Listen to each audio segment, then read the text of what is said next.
soo dhawaada waa qaybtii shanaad ee ka mid ah barnaamijkeeni aan ugu magac darnay adiga iyo bulshada hadafkiisa wuxuu ahaan dhahanay in afraadi bulshada Soomaaliyeed ay helaan xirfado ay ka bulsho ahaan iyo ka qof ahaan dhexdooda ugu wada macaamili karaan waxyaabo badan isdhaafsan karaan sidoo kale mawaadiic khuseeyo bulshada maanta dunida ku nool waxyaabo badan ay uga faa'iideysan karaan waxaan maanta idin la wadaagi doonaa 10 xirfadood oo ka mid ah xirfadaha bulshada la yiraahdo ama social skills ka qayb ka mid ah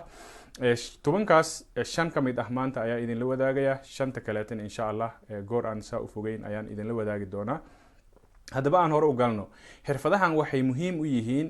qof kasta iyo bulsho kasta ay laga maarmaan u yihiin waxayna ka qayb qaataan in dhammaan nolosheeni qaybaheeda kala duwan ay hagaagto xiriirka iyo maxaa la dhahay wada dhaqanka bulshada dhexdeedana sidoo kale uu ku bees gareysmo ama uu maxaa la dhahay ku fariisto dhaqan aad u wanaagsan uu ku fariisto maxay yihiin marka xirfadahan aan u bixinay xirfadaha bulshada xirfada koowaad waxaan dhahnay waxa la yiraahdo emotional intelligence ama yani aqliga dareenka maxaa laga wada aqliga dareenka waa mowduuc aad u ballaaran oo ay adag tahay in eray kooban kaliya lagu sharxo laakiin ujeedadiis kooban kaliya ayaan idin la wadaagaya mowduuc la yiraahdo aqliga dareenka ama emotional intelligence waxa laga wada qofka oo ka warhayo shucuurtiisa ama dareemadiisa oo dhan control karo mar allaale xaaladdu ku sugan yahay iyo dhanku u dhagaagi lahaa falcelin hadleed iyo falcelin ficilad sidoo u dhagaagi lahaa control karo ayaa la yiraahdaa tusaale ahaan qof ayaa xanaaq badan laakiin ma ogo goorarka xilliyada uu xanaago waxyaabaha ka xanaajiyo ma ogo markastan wuu xanaaga dhibaato ayaa maxaa la dhahay xanaagaas u soo jiidanaya qofka markuu emotional intelligence ama aqligiisa bulshadeed uu kobco waxa aad u kordhayo qaababka uu ku control karo kuna fahmi karo hadba marxaladda uu ku jiro tusaale ahaan waxaan dhahnay qofka marka waxyaabaha uu ku farxo iyo waxyaabaha uu ku murugoodo ayuu kala garanaya dad waxa jiro markay murugoodaan cuntada ka go'an wax uni karin ku dhahayo appetite malihi balse qofka emotional intelligence ama aqligiisa dareenka aad u sareeyo labadan xaaladood uu kala saaraya wuxuu fahmayaa maxaa iska galay inaad murugeysanaato ama inaad cunto cun maxaa iska galay labadan shay saameyn isku ma laha sidaas darteed uu kala saaraya qaraarka saxan ayuuna qaadanaya sidoo kale sifada xigto ama skillka xigo ee qofka la rabo inuu lahaado waxa kamid ah rajo wanaag qofka oo markasta wax fiican fisha ayaa rajo wanaag la yiraahdaa kaliya ma ahan xirfadan wax maskaxdeena khuseeyo kaliya ma ahan balse waa mowduuc aad u ballaaran oo saameyn ku leh guud ahaan nolosheena markasta ay waxyaabaha aad mustaqbalka aad eegto rajo wanaagsan aad ka qabtaan waxa weeye markasta oo dadka ay kugu soo xirmayaan dadka asxaab fiican aad yeelanaysid oo maxaa la dhahayay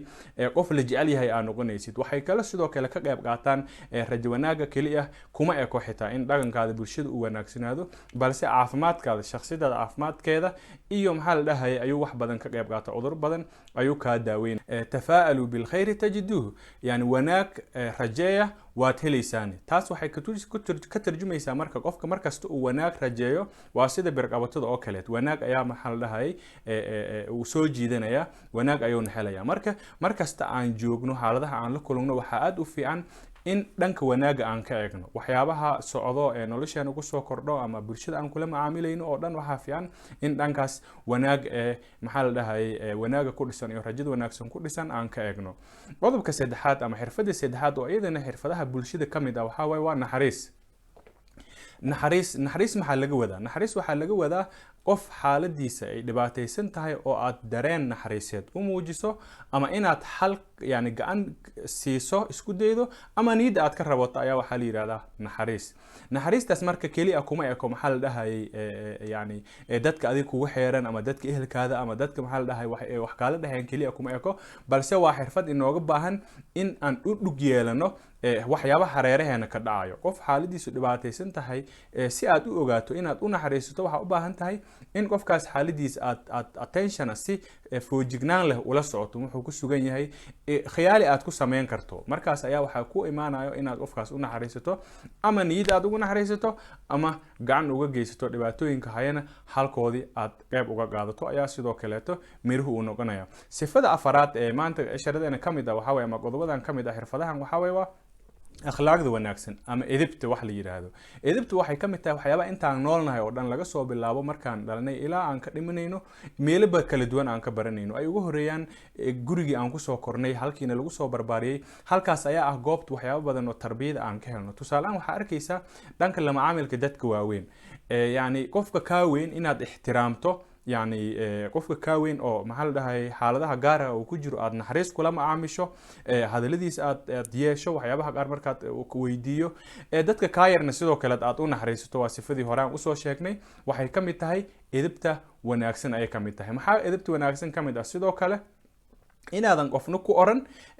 hadal dhaawici karo, ama yani intaadan dhihin ka horumar badan aad fikirto oo aad hadalkan haddii adi lagu dhihi lahaa ma kuga haboonaan lahaa aad isweydiiso, sidaasna aad markasta aad naftaada ku tababarto doorashada ereyada aad isticmaali lahayd ee dadka kale kula hadli lahaydna inaad sidaas ku doorato ayaa maxaa la dhahayay. waa hadalka wanaagsan waxa weeye waa sadaqa, asaasiyaadka diinteena ayay ka mid tahay.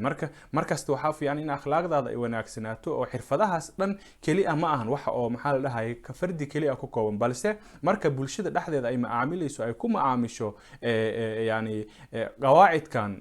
tarbiyada wanaagsan ku dhisan, waxa halkaas ka soo dhalanayo in bulshadaas horumarkeedana uu sahlanaado. xirfada u dambeyso ee aan kusoo gunaanadayna waxay tahay tanaasulka ama cafiska. waxa way cafiska wuxuu ka mid yahay waxyaabaha haddii nafsadeena aan barno ama xirfadaas aan isku dayno inaan isku tababarno, anaga qofka nafsadiisana uu ku nafisayo, bulshada kaleetana uu ku nafisayo. waxaad si nabdoon kula noolaanaysaa naftaada iyo sidoo kale dadka kuga hareeraysan ayaad si nabdoon kula noolaanaysaa. waxyaabo badan culeys kama soo qaadaysid. sidoo kale markaad cafiskaadu badan yahay, waxa way waa waxyaabahan dhan waxay iskugu suurtagalayaan si sahlan. qof mushkilo kasta maskaxdiisa ku qaado ama la noolaado ama weligiis wadanayo ma noqonaysid.